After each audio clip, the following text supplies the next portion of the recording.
In 1973, Hollywood had one iron rule about action movies. Only men could be heroes. Then Pam Grier walked onto the screen in Coffy with a shotgun in a fury that burned through every stereotype. She became the first female action hero in cinema history, proving the entire industry wrong. This is the untold story of how Foxy Brown became a legend and changed Hollywood forever. Today, we're diving deep into the life of Pam Grier, the woman who created the blueprint for every female action star, from Sigourney Weaver to Charlize Theron. From her explosive breakthrough in Foxy Brown to her lasting impact on modern cinema, this is her complete story. Pamela Suzette Grier was born in Winston-Salem, North Carolina in 1949 during the brutal era of Jim Crow segregation. Her father was an Air Force mechanic, and the family constantly moved between military bases across America and overseas. Young Pam experienced racism in its ugliest forms everywhere she went. From violent attacks to systematic exclusion from white spaces, movies became her only escape from reality. She studied every actress on screen, desperately searching for heroes who looked like her. She found none. Hollywood in the 1960s had exactly 0 black female action heroes, 0 black female leads in major films, and 0 interest in changing that pattern. But in 1967, everything shifted. 18-year-old Pam entered a beauty pageant in Denver and was discovered by a Hollywood talent scout. Within months, she was living in Los Angeles, chasing the dream that had kept her alive through years of racism and rejection. The dream died fast. Casting directors took one look at her dark skin and athletic 6-foot frame and offered her 3 career options: play maids, play prostitutes, or work as a silent background extra. Major studios wouldn't even let her audition for leading roles. One casting director told her directly that black women could never carry films because audiences wouldn't accept it.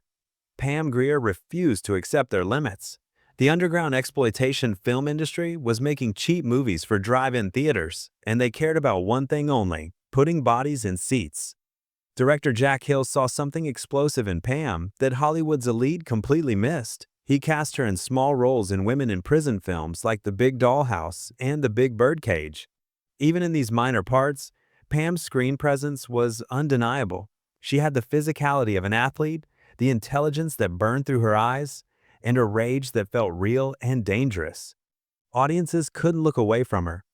What happened next shocked the entire industry and launched a revolution that Hollywood never saw coming.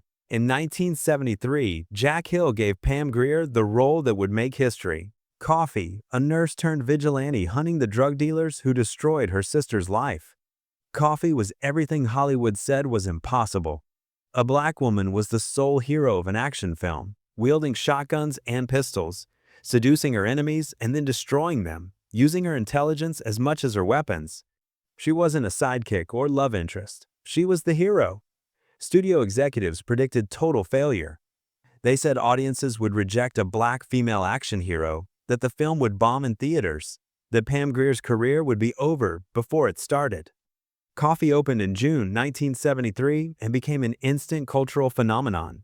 The film cost only $500,000 to make, but earned over $15 million at the box office. Critics were stunned. Audiences were obsessed. Women, especially black women, finally saw themselves as powerful heroes on screen. Men discovered that female action heroes could be just as compelling and dangerous as any male star. Pam Grier had shattered the glass ceiling with a shotgun. She proved that women could carry action films and make serious money doing it. But Hollywood wasn't finished with her yet. Just 1 year later, Pam returned in Foxy Brown, playing a woman seeking revenge for her murdered boyfriend. Foxy Brown was even bigger than Coffy, cementing Pam's status as the undisputed queen of action cinema. Her iconic afro, her leather jackets, her absolute refusal to play weak or submissive made her a symbol of black power and female empowerment. The posters showed her holding guns with the tagline, "Don't mess around with Foxy Brown." Audiences took that warning seriously. By 1974, Pam Grier was a superstar, appearing on magazine covers and becoming one of the most recognizable faces in American cinema. She had done something unprecedented, created an entirely new archetype of female strength that Hollywood had claimed was impossible. But success came with a brutal price that Hollywood never warned her about. Studio executives wanted to own Pam Grier and reduce her to nothing more than a sex symbol. Producers demanded she appear nude in every film, focusing on her body rather than her talent or power. Major studios still refused to cast her in anything outside the blaxploitation category they had built around her.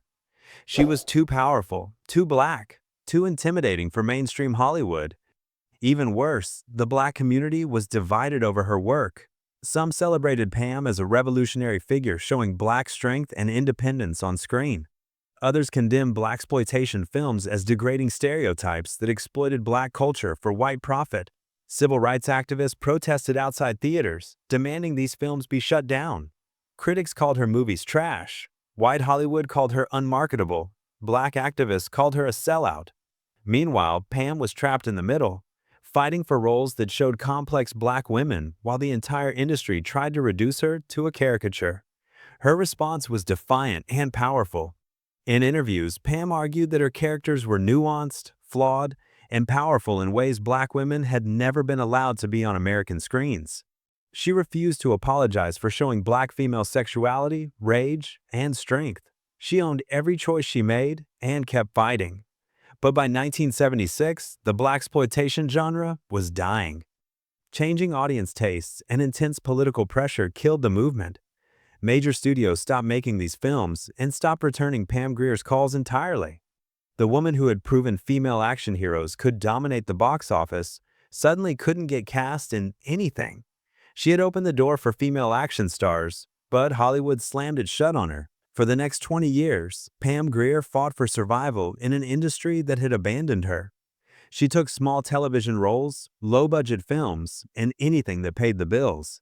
Hollywood had moved on to white female action stars like Sigourney Weaver in Alien and Linda Hamilton in Terminator, using the exact blueprint Pam had created but refusing to give her credit or opportunity. Then in 1997, director Quentin Tarantino changed everything. He wrote Jackie Brown specifically for Pam Grier, creating a complex, intelligent, middle-aged black woman at the center of a major studio film. The performance was masterful and earned Pam a Golden Globe nomination, reminding the world of the talent they had wasted for decades. But Pam's real legacy wasn't just one comeback role. She had created something that transformed cinema permanently. Every female action hero you love exists because Pam Grier proved it was possible.